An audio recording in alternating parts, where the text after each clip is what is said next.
आदाब। दो रुख में आपका इस्तकबाल करते मैं हूं आपके साथ सना वारिस। महाराष्ट्र में इल्जामात का दौर खत्म होने का नाम नहीं ले रहा है। फर्जी दस्तावेज और एनसीबी से शुरू हुई लड़ाई एनसीपी और बीजेपी पर आकर रुक गई है। रोज नए नए इंकशाफात नई कड़ियों की तलाश में रहते हैं। अब ऐसा महसूस होने लगा है कि इल्जामात आयद करने में एनसीपी और बीजेपी एक दूसरे से पीछे नहीं रहना चाहती हैं। इसलिए एक प्रेस कॉन्फ्रेंस करता है तो दूसरा प्रेस कॉन्फ्रेंस खत्म होने का इंतजार करता है। इसी कड़ी में आज फिर रियासती वजीर नवाब मलिक ने प्रेस कॉन्फ्रेंस कर साबिक वजीर आला देवेंद्र फडणवीस पर इल्जामात की बारिश की। उन्होंने कहा कि फडणवीस के इशारे पर महाराष्ट्र में वसूली हुई है। नवाब मलिक ने नकली नोटों के धंधों से भी फडणवीस के कनेक्शन जुड़े होने की बात कही। तो साथ ही इन्होंने इल्जामात आयद करते हुए कहा कि फडणवीस के दौरे इख्तिदार में बदनाम जमाना गुंडों और अंडरवर्ल्ड डॉन के लोगों को सरकारी बोर्ड का चेयरमैन बनाया गया। वहीं बीजेपी ने इल्जामात को बेबुनियाद बताते हुए कई इल्जामात आयद किए। बीजेपी लीडर आशीष शेलार ने रियाज भाटी के महाविकास अघाड़ी के लीडरान के साथ फोटो दिखाते हुए कहा कि कौन किसके साथ है ये सबको मालूम है, लेकिन बीजेपी की ये रिवायत नहीं रही है। हम किसी लीडर के साथ किसी की फोटो को अहमियत नहीं देते हैं। साथ ही उन्होंने कहा कि नवाब मलिक का दिमागी तवाजुन बिगड़ चुका है। इन्होंने कहा कि नवाब मलिक के पास इल्जामात के सबूत है ही नहीं। आज इसी मौजू पर जानेंगे दो खास मेहमानों से उनका रुख। प्रोग्राम दो रुख में सबसे पहले दो खास मेहमानों का तारुफ करा दे। ब्रिजमोहन श्रीवास्तव साहब जो कि नेशनल स्पोक्स पर्सन हैं एनसीपी के, मुंबई से हमें ज्वाइन कर रहे हैं, आपका इस्तकबाल करते हैं। साथ ही साथ एक और खास मेहमान हमारे दरमियान मौजूद हैं, हाजी एजाज देशमुख साहब। आप तर्जुमान हैं भारतीय जनता पार्टी के, आप भी हमें महाराष्ट्र के मुंबई से ज्वाइन कर रहे हैं, बहुत बहुत शुक्रिया आपका भी। सबसे पहले आपके पास आना चाहेंगे ब्रिजमोहन साहब। नवाब मलिक नित नए इंकशाफात कर रहे हैं। भारतीय जनता पार्टी ये कह रही है कि आपके पास कोई सबूत ही नहीं है। अगर सबूत होते तो कोर्ट का दरवाजा खटखटाते।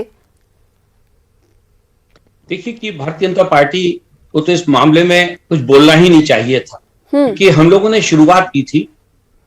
ये जो एक ड्रग एक्सटॉर्शन गैंग जो काम कर रही है, जिसको कुछ तथाकथित भारतीय जनता पार्टी के नेता और एनसीबी के कुछ अधिकारी मिलकर उन बेगुनाह लोगों को पकड़ते हैं और उन पे कानून का डर बताकर फिर उनसे पैसे की वसूली करते हैं। हम लोगों ने तो इस मुद्दे को उठाया था, पर पता नहीं क्यों जैसे इस मुद्दे को उठाया हम लोगों ने, वैसे ही भारतीय जनता पार्टी के कुछ वरिष्ठ नेता दीवार बनकर एनसीबी अधिकारी और भाजपा के तथाकथित जो गैंगस्टर से उनके पीछे आके खड़े हो गए और वो अपनी बातें कहने लगे। नवाब मलिक साहब ने भी पहले दिन से इसी मुद्दे को उठाया था कि इनके काम करने का जो तरीका है वो ये लड़ाई बीजेपी पर कैसे आ गई, यही मैं आपसे कहना चाहता हूं। जब हम लोगों ने ये मुद्दा उठाया तो चूंकि भारतीय जनता पार्टी के नेताओं का संरक्षण इस एक्सटॉर्शन गैंग को था, इसीलिए वो लोग लगातार इनके साथ खड़े होते चले गए। हम लोगों ने ये, जैसे नवाब मलिक साहब ने इस बात को कहा था कि एनसीबी में समीर वानखेड़े जी की जो पोस्टिंग है वो आदरणीय देवेंद्र फडणवीस साहब ने करवाई है। वो चाहते तो ये कह सकते थे कि मेरा उनकी उस पोस्टिंग में कोई किसी प्रकार का कोई इंटरफेरेंस नहीं है, लेकिन ऐसा ना करके उन्होंने नवाब मलिक साहब के व्यक्तिगत आरोप लगाना शुरू कर दिए। राष्ट्रवादी कांग्रेस पार्टी और हमारी महाअघाड़ी की सरकार महाराष्ट्र में नशा मुक्ति के खिलाफ एक आंदोलन चला रही है। हम लोग चाहते हैं कि नशा मुक्त महाराष्ट्र हो और साथ ही साथ प्रशासन में भी भ्रष्टाचार समाप्त हो। हम लोग इस लड़ाई को लड़ रहे हैं और इसी बात को हम लोग लगातार कह भी रहे हैं, लेकिन भारतीय जनता पार्टी के सारे नेता मिलकर ऐसे भ्रष्ट अधिकारियों के पीछे आकर खड़े हो गए और अपनी पार्टी के ऐसे तथाकथित जो एक्सटॉर्शन गैंग के मेंबर है उनके साथ आकर खड़े हो गए। ये एक बड़ी आश्चर्य की बात है, एक बड़ी अजीबोगरीब बात है, जबकि उनको चाहिए ये था कि ऐसे मौके पर वो हम लोगों के साथ देते, क्योंकि इससे हमारी जो तो अभी क्या ये मानती है एनसीपी की जो आपकी लड़ाई थी बदमानी के खिलाफ, एनसीपी के मुताबिक वो लड़ाई कहीं ना कहीं छूट रही है, अब ये लड़ाई भारतीय जनता पार्टी और एनसीपी होकर ही दिखाई दे रही है? वही तो आपसे कहना चाह रहा हूं। हमको बीजेपी भारतीय जनता पार्टी के नेताओं का इन ड्रग माफियाओं के साथ क्या संबंध है? अब तो ये वाकई एक बड़ा सब्जेक्ट हो गया है। ठीक है, हाजी एजाज साहब कहते हैं बदनामी के खिलाफ महाराष्ट्र सरकार जब लगाम और लगाने की कोशिश कर रही थी तो उस वक्त एनसीपी का ये इल्जाम है, महाविकास आघाड़ी में एनसीपी भी है, महाविकास आघाड़ी एनसीपी विंग ये कह रही है कि आप लोगों ने जो एनसीपी जो बदनामी के खिलाफ आवाज उठाने की कोशिश की तो जो बदनाम लोग हैं उनके साथ खड़े रहे, लिहाजा अब नवाब मलिक और एनसीपी भारतीय जनता पार्टी के जो लीडरान हैं उनकी जो शमूलियत है बदनामी में उसको उजागर करने का हम काम कर रहे हैं। मोहतरमा, महाराष्ट्र के सियासत को अगर आप देखेंगे गौर से, जब से महाविकास आघाड़ी की सरकार बनी है तो एक से एक नए घोटाले सामने आ रहे हैं। उनके मंत्री जेलों में हैं, कई मंत्रियों पे इल्जाम है, कई मंत्रियों पर उन्हीं के खानदान के लोगों ने इल्जाम लगाया। ये सरकार इतनी बदनाम हो गई है कि अब उनके मंत्रियों को मुंह दिखाने के लिए जगह नहीं है। इसलिए ये सरकार के मंत्री ये आरटीआई एक्टिविस्ट की तरह जी मैदान में उतरकर खुद मंत्री होते हुए भी इल्जामात का दौर चालू। यही तो सवाल उठ रहा है हाजी एजाज साहब, जो इल्जामात लगा रहा है कोई आम आदमी नहीं है ना। कैबिनेट मिनिस्टर अगर इल्जामात लगा रहे तो जाहिर सी बात है इल्जामात में दम हो गए, लोगों के जहन में यही सवाल है। पहले दिन इल्जाम लगाते हैं, हाँ। पहले दिन इल्जाम लगाते हैं, उसकी सफाई अगर मिल जाए और लोगों को पता चल जाए कि ये गलत इल्जाम है तो दूसरे दिन दूसरे इल्जाम लगाते हैं। ये कंटिन्यूस 3 महीने से अगर आप देख रहे हैं तो इसी तरह का एनसीपी का काम चल रहा है कि अपने नाकामियों को छुपाने के लिए। अभी यहाँ पे करंट इश्यूज चालू है, आपने देखा यहाँ के एसटी महामंडल जो परिवहन विभाग है उसका आंदोलन चल रहा है। पूरे महाराष्ट्र के बसेस डेपो बंद है, लोग परेशान है, उस पर कोई मंत्री नहीं कह रहा है। वहां पर जो है तो कई मसले हैं, उस पर कोई मंत्री नहीं करा है। नवाब मलिक साहब के पास जो डिपार्टमेंट है माइनॉरिटीज का, गए साल भर का अगर रिकॉर्ड निकाल कर देखा जाएगा तो नवाब मलिक साहब ने माइनॉरिटी डिपार्टमेंट के बारे में कोई प्रेस कॉन्फ्रेंस नहीं ली, किसी बात पर नहीं जो तो उन्होंने बात की, वो किसी की जात निकालने पर या किसी के पर्सनल अटैक करने पर वो जा रहे हैं। अफसोस इस बात का है कि एक माइनॉरिटी का मिनिस्टर होते हुए माइनॉरिटीज के विकास की बात करने के बजाय किसी और मुद्दों की तरफ भटकाने का काम ये सरकार कर रही है, ये जनता जानती है। ब्रिजमोहन साहब, आपने सुना हाजी एजाज साहब जो कि भारतीय जनता पार्टी की स्पोक्स पर्सन है, उनका ये कहना है कि लोगों का ध्यान भटकाने के लिए नवाब मलिक और एनसीपी के पास अब कुछ बचा नहीं है, लिहाजा वो ये हरबा अपना रहे हैं ताकि लोगों का ध्यान भटकता रहे। और वो शख्स जिसने माइनॉरिटीज के लिए कुछ काम नहीं किया और उस हवाले से कि उनका खाका पेश करना चाहिए कि माइनॉरिटीज के हवाले से उन्होंने कुछ काम किया महाराष्ट्र में, उसे बताएं वो प्रेस कॉन्फ्रेंस पे, बल्कि इल्जामात के प्रेस कॉन्फ्रेंस वो करे जा रहे हैं। क्या माना जाए कि इसमें सच्चाई है? नहीं, इसमें कोई सच्चाई नहीं है। और मुद्दा यह है कि किस बात से ध्यान भटकाने की बात हम लोग कह रहे हैं। हमारी सरकार बेहतर तरीके से महाराष्ट्र में आम आदमी की मदद करने के लिए, आम आदमी का ध्यान रखते हुए काम कर रही है। और अभी तक मैंने सोचा कि कहीं से कोई ध्यान भटकाने की बात हमारी सरकार ने की है। हाँ, ये बात सच है कि नवाब मलिक साहब ने एक मुद्दा उठाया, जो मुद्दा वाकई एक पूरे देश की चिंता का विषय है कि हमारे नौजवान लोग आखिर क्यों ये ड्रग के शिकार हो रहे हैं। और इस मुद्दे को उठाने के लिए अगर कोई राजनीतिक दल का नेता अगर अपनी बात कहता है तो ये उसका वाजिब हक है और उसकी जिम्मेदारी भी है कि वो आम आदमी के लिए इस बात को देश के सामने रखे, लोगों के बीच में रखे। नहीं तो जो मंशा आपकी थी उस मंशा में कहाँ आप कामयाब हो रहे हैं? अब ये लड़ाई किसी और जा रही है। मैं आपसे कह रहा हूँ, हम आपसे यही कहना चाहते हैं और हम देश को बताना चाहते हैं कि भारतीय जनता पार्टी को जब हम लोग ड्रग माफियाओं के खिलाफ बात कह रहे हैं, जब हम देश में नशीली पदार्थों को बेचने से रोकने के लिए कार्रवाई करना चाहते हैं, ऐसे अपराधियों को पकड़ना चाहते हैं। एक सेकंड हाजी साहब, मैं आऊंगी आपके पास सवाल के साथ लौटूंगी। एक सेकंड, हाँ, सुन लेने दीजिए ब्रिजमोहन श्रीवास्तव साहब को, बोलिए जी।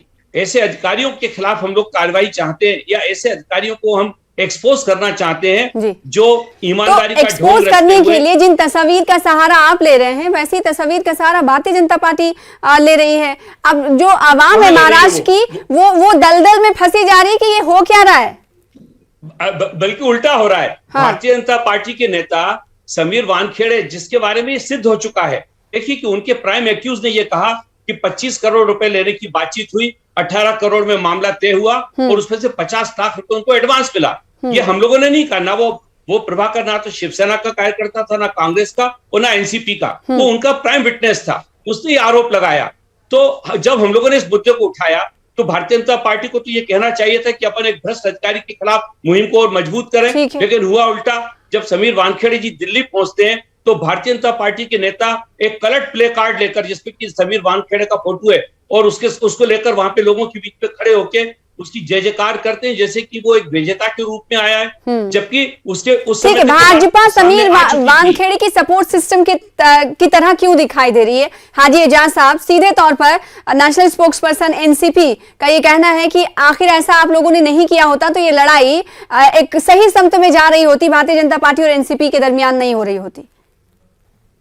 हिंदुस्तान को नशा मुक्त करना है। नशा मुक्त किस तरह होगा? अगर कोई नशे के आदत का आदी हो जाए, जो नशा कर रहा है वो कितना भी बड़ा व्यक्ति क्यों ना हो, कितने भी बड़े व्यक्ति का बच्चा क्यों ना हो, अगर उसके ऊपर कार्रवाई की जाती है तो वो कार्रवाई का समर्थन किया जाना चाहिए। हम किसी व्यक्ति के विरोध में नहीं है। अगर वो नशा वहां हो रहा था और उस नशे के इस्तेमाल होने वाली चीजें वहां मिल रही थी या उसका किसी ने कंप्लेन किया था, अगर उस पर कार्रवाई हो रही तो उसकी तारीफ की जाने चाहिए थे।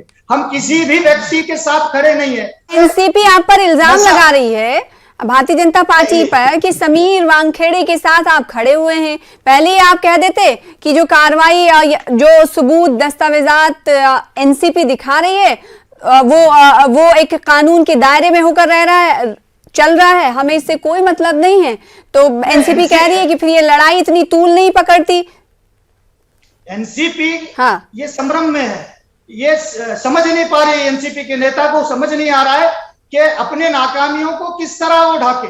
नहीं, आप ये बताइए, समीर वानखेड़े को लेकर जो एनसीपी सबूत पेश कर रही है उस पर भारतीय जनता पेश कर रही थी, उस पर भारतीय जनता पार्टी का क्या स्टैंड था, ये लोग जानना चाहते हैं। यही था कि जो नशे के कारोबार कर रहे हैं, जहां नशा इस्तेमाल हो रहा है, जहां नशा किया जा रहा है, उस पर अगर कार्रवाई होती है तो योग्य कार्रवाई होगी।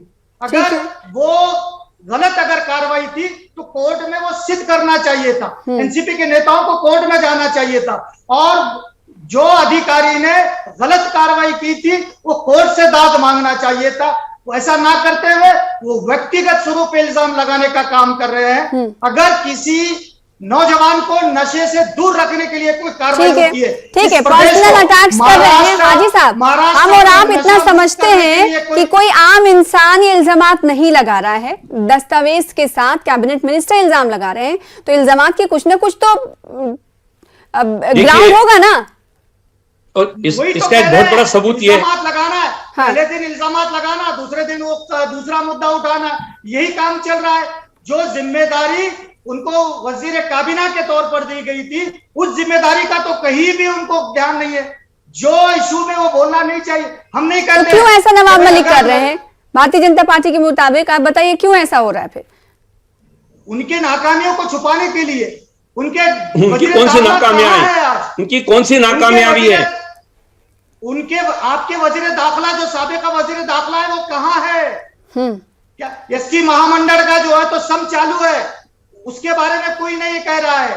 कोरोना के चलते इतना भयानक हुआ था, उस दौर के जो है तो नाकामियों को आप छुपा नहीं पा रहे।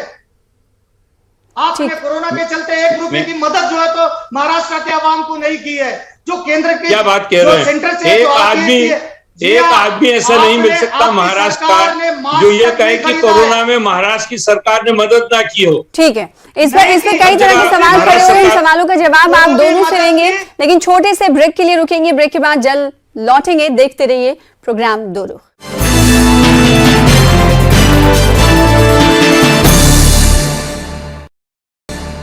ब्रेक के बाद एक बार फिर से आपका इस्तकबाल करते हैं। 2 खास मेहमान हमारे दरमियान मौजूद हैं। बृजमोहन श्रीवास्तव साहब जो कि एनसीपी से हमारे दरमियान हैं, और आज हाजी एजाज साहब जो कि भारतीय जनता पार्टी की स्पोक्स पर्सन हमारे दरमियान मौजूद है। बृजमोहन साहब, तमाम सवालों के एक निचोड़ की तरफ अगर बात करें, भारतीय जनता पार्टी जिसकी बात कर रही है कि रोजाना जो प्रेस कॉन्फ्रेंस करने की नौबत नवाब मलिक को आन पड़ती है, ये तमाम चीजें खत्म हो जाएंगी अगर नवाब मलिक दरवाजा खटखटा लेंगे कोर्ट का। तो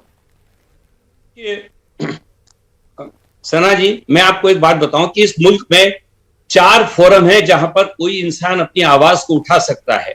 एक है पार्लियामेंट, दूसरा है सरकार, तीसरा है कोर्ट और चौथा है मीडिया। इन चारों में से किसी एक जगह पे बात की जा सकती है। इसका लेकिन यह मतलब नहीं कि बाकी के 3 फोरम पे आदमी नहीं जा सकता। हम लोगों ने तय यह किया कि हम इस बात को मीडिया के माध्यम से सबसे पहले देश के सामने रखें, क्योंकि देश में एक तो लीगल स्टेप क्या ले रहे हो गया था। मीडिया के सामने रोजाना रख रहे हैं, लीगल स्टेप इस हवाले से क्या ले रहे हैं? जी, आपकी आवाज नहीं क्या बोला लीगल आपने? स्टेप क्या ले रहे हैं? आपने कहा ना कि चार माध्यम है, माध्यम मीडियम के जरिए बात पहुंचा रहे हैं। मीडिया के जरिए तो प्रेस कॉन्फ्रेंस करके सारी चीजें बता रहे हैं। अब कोर्ट में आप क्या लोग कर रहे हैं ये भी बताइए ना। कोर्ट पे जाना शुरू हो गया। तो एसआईटी बन गई है। एसआईटी ऑलरेडी महाराष्ट्र सरकार की भी एक एसआईटी है, केंद्र की एसआईटी है। दोनों जांच कर रही है और जो पेपर उनको उपलब्ध कराए गए हैं, जो जानकारी उनको दी गई है हमारे द्वारा या दीगर लोगों के द्वारा, उस पर काम चल रहा है। इसी के तहत तो आज समीर वानखेड़े साहब को 6 प्रकरणों से बाहर किया गया। अगर जानकारी ना दी होती तो ये कैसे होता, आप बताइए मुझे। जहां तक हाजी साहब का जो कहना है कि नाकामयाबी से पीछा छुड़ाने के लिए इस दिन की बात की जा रही है, तो हमारी सरकार पूरी तौर से कामयाब सरकार है। और इसी बात से परेशान होकर भारतीय जनता पार्टी के कुछ नेता हमारी सरकार को बदनाम करने के लिए ही तो ये सारा काम कर रहे हैं। और इसी का पर्दाफाश करना भी हम लोगों की अपनी जरूरत है। सरकार कैसे बदनाम हो रही है, अच्छी चलती हुई सरकार को भारतीय जनता पार्टी के नेता किस प्रकार से हटाने के लिए साजिश कर रहे हैं। इन प्रेस कॉन्फ्रेंस के दौर में कुछ समझ नहीं आ रहा लोगों को कि कौन किसको बदनाम करने का काम कर रहा है। जितनी बदनामी और जितने इल्जामात आप बीजेपी पर आयद कर रहे हैं, उल्टा उससे ज्यादा ही दूसरे दिन या फिर कुछ घंटों में ही बीजेपी की तरफ से आप पे इल्जामात आयद किए जा रहे हैं। तो कौन किसको बदनाम कर रहा है बृजमोहन साहब? इन इल्जामात में 2 फर्क है। हम लोग जब कोई चीज कह रहे हैं तो उसके साथ हम डॉक्यूमेंट्स भी दे रहे हैं, जानकारियां भी दे रहे हैं। बीजेपी की जो इल्जामात है उसमें वो सिर्फ कह रहे हैं, लेकिन उनके ठीक है। आज फोटो जो दिखाई थी आपने देखा, आशीष सेलार ने, भारतीय जनता पार्टी ने जो फोटो दिखाई थी आज आशीष सेलार ने, वो देखा? अगर उस फोटो की मैं बात करूं, यही आशीष सेलार साहब तो ये बीजेपी के प्रवक्ता थे। जब देवेंद्र फडणवीस साहब के बारे में नवाब मलिक ने आरोप लगाया तो उन्होंने कहा कि फोटो का कोई मतलब नहीं होता, पब्लिक लीडर के साथ किसी का भी फोटो हो सकता है। अब आज वो उसी बात को प्लीट कर रहे हैं। तो पहले उनको ये देश को बताना चाहिए कि आज से 5 दिन पहले जिस फोटो की वो बात कह रहे थे और आज उसी बात को कह रहे हैं, तो हकीकत क्या है, वो किस बात पे विश्वास करते हैं? तो आपके पास के सबूत हमारे पास मौजूद है। हम फोटो बताकर बदनाम नहीं कर रहे। ठीक है, तो सबूत क्यों नहीं पेश कर रही? ठीक है, भारतीय जनता पार्टी, ताकि पर्दाफाश हो सके। भारतीय जनता पार्टी, हाजी जहाँ साहब, वो कोर्ट पे चले जाएं, उनको कोर्ट पे जाने से कोई रोक रहा है? साबिक वजीर आला पे जब इतने बड़े बड़े इल्जामात कैबिनेट मिनिस्टर लगा रहे हैं, तो देवेंद्र फडणवीस साहब क्यों नहीं कोर्ट का दरवाजा खटखटा पा रहे हैं? जो सवाल आप एनसीपी से कर रहे हैं, एनसीपी का सवाल आपसे। उन्होंने तो प्रेस कॉन्फ्रेंस लेके कहा है मोहतरमा, उन्होंने तो प्रेस कॉन्फ्रेंस लेके कहा है कि गवर्नमेंट के जो एजेंसीज है उनको पूरे फाइल दी जाएगी और कोर्ट में भी जाया जाएगा। हमने जब हमने जाइए तो सही है तो सिर्फ इल्जाम नहीं लगाया है, उसका पूरा सबूत दिया है और सबूत कानूनी लड़ाई लड़ी है। और आज भी जो हमारे कोर्ट जाइए तो सही इल्जाम लगा रहे हैं, हैदर आजम साहब पे इल्जाम लगाया, हाजी अरफात साहब पे इल्जाम लगाया, हम इसके लिए भी अभी जो है तो हैदर आजम साहब और हाजी अरफात साहब प्रेस कॉन्फ्रेंस करने वाले और हम इसके खिलाफ कोर्ट में जाने वाले हैं। इनका काम है सिर्फ इल्जाम लगाना और अपने नाकामियों पे पर्दा डालना। मैं सवाल पूछता हूं एनसीपी के लीडर से और प्रवक्ता से, जो आज यहाँ एसटी महामंडल का ड्राइवर और कंडक्टर और एसटी जो परिवहन महामंडल का है, उनका जो आंदोलन चल रहा है 4 दिन से, उसके बारे में कभी आपका कोई व्यक्ति, कोई पदाधिकारी या कोई नेता, कोई मंत्री जो है, ठीक है, रियासत में अगर कहीं प्रोटेस्ट चल रहा है तो इसकी सुध कौन लेगा? बृजमोहन साहब, जिसकी बात अभी कर रहे हैं। हाँ, इसके लिए जो स्थानीय प्रशासन होता है उसकी जिम्मेदारी है और वहां पे जो हमारे पालक मंत्री है वो लगातार उसके संपर्क में है। और आप मान के चलिएगा कि वहां पे जो मुद्दे उठाए गए हैं उनका समाधान भी ढूंढा जा रहा है और वहां पे राहत दी जाएगी लोगों को। ये मैं हाजी साहब को बताना चाहता हूँ। हाजी साहब, खुदकशी कर रहे हैं, एसटी डिपार्टमेंट के लोग खुदकशी कर रहे हैं। छोटे छोटे बच्चियां जो है अपने वालिदा जो काम कर रही है एसटी डिपार्टमेंट में, तो आपके मंत्रियों को सवाल कर रही है। सोशल मीडिया पर देखिए आप किसानों की हालत, यहाँ पर अतिवृष्टि है, बारिशबारी होने के नाते आईना दिखा रहे हैं इस वक्त रियासत की हालत क्या है। नहीं दी गई है बृजमोहन साहब, भारतीय जनता पार्टी माइनॉरिटी के अपोजिशन के तौर पर आपको आईना दिखा रही है कि इस वक्त रियासत में चल क्या रहा है। भले ही प्रेस कॉन्फ्रेंस का दौरा है, लेकिन जनता आवाम परेशान है। एक सेकंड हाजी साहब, एजाज साहब एक सेकंड, हाँ बोलिए बृजमोहन साहब। हाजी साहब की निगाह से देखेंगे तो इनके हिसाब से तो महाराष्ट्र में सरकार है ही नहीं। मैं लेकिन आम आदमी की बात कहना चाहता हूं। एक आम आदमी से आप पूछिए, वो कहेगा कि जितने बेहतर तरीके से अगाड़ी सरकार आदरणीय उद्धव ठाकरे साहब के नेतृत्व में काम कर रही है, इसके पहले 5 साल लोग भूल गए। इसीलिए देवेंद्र फडणवीस साहब को तकलीफ इन लोगों को जो है वो यही है कि इनको पूरा ये विश्वास हो गया है ये सरकार आने वाले 3 साल भी पूरे करेगी और उसके बाद के भी सारे चुनाव जीतेगी। इसी बात से परेशान होकर भारतीय जनता पार्टी के नेता कुछ भी बोल रहे हैं। ना इनके पास कोई आधार है, ना कोई जानकारी है, और ना ही ये जनता के साथ खड़े हुए हैं। आप बताइए, जो लोग नशीला पदार्थ बेचने वालों के साथ खड़े हो जाएं, इससे ज्यादा और दुर्भाग्य की बात क्या हो सकती है। आज ये लोग सिर्फ और सिर्फ ड्रग पेडलर्स की, ड्रग के बड़े माफियाओं के साथ खड़े हुए हैं। हाजी साहब और बृजमोहन साहब, आप दोनों से सवाल ये है कि ये जो टसल है भारतीय जनता पार्टी और एनसीपी का, कब तक चलेगा? क्योंकि इससे अवाम का नुकसान हो रहा है। जेलों में बंद होते हुए नजर आ रहे हैं। बताइए बृजमोहन साहब, फिर उसके बाद छोटा सा जवाब हाजी साहब आपका भी। हाजी साहब देखिए कि सरकार अपने ढंग से जो काम आम आदमी के लिए करना चाहिए, जो प्रोग्राम है सरकार का, उसके लिए सरकार 1 मिनट भी पीछे नहीं है, लगातार काम कर रही है। ठीक है, लेकिन ये टसल कब तक चलेगा? ये टसल, मेरा कहना यह कि ये नशीले पदार्थ जो बेचने वाले व्यापारी हैं और पेडलर, उनका साथ छोड़े बीजेपी। इन लोगों के इनके साथ लड़ने के लिए पेडलर्स के साथ बीजेपी छोड़ती है, इसलिए टसल खत्म नहीं हो रहा है, ऐसा कहना है एनसीपी का। हाजी एजाज साहब, जो तो कारोबार करने वाले के पीछे कौन ताकत है? ये उनके साथ खड़े जो तो जैसे प्रेस कॉन्फ्रेंस कर भारतीय जनता पार्टी के लीडरान और नवाब मलिक इल्जामात लगाते हैं, वैसा ही नजारा आज भी देखने को मिल रहा है। दो रुख में भी जो 2 लीडर हैं एनसीपी और भारतीय जनता पार्टी के, वो भी इल्जामात और जवाबी इल्जामात का दौर जारी रखे हुए हैं। बेहद शुक्रिया आप दोनों खास मेहमानों का अदा करना चाहते हैं इस प्रोग्राम का हिस्सा बनने के लिए। फिलहाल मुझे दीजिए इजाजत, फिर हाजिर होंगे बड़े मुद्दे के साथ। तब तक के लिए आदाब, देखते रहिए न्यूज़ 18 उर्दू।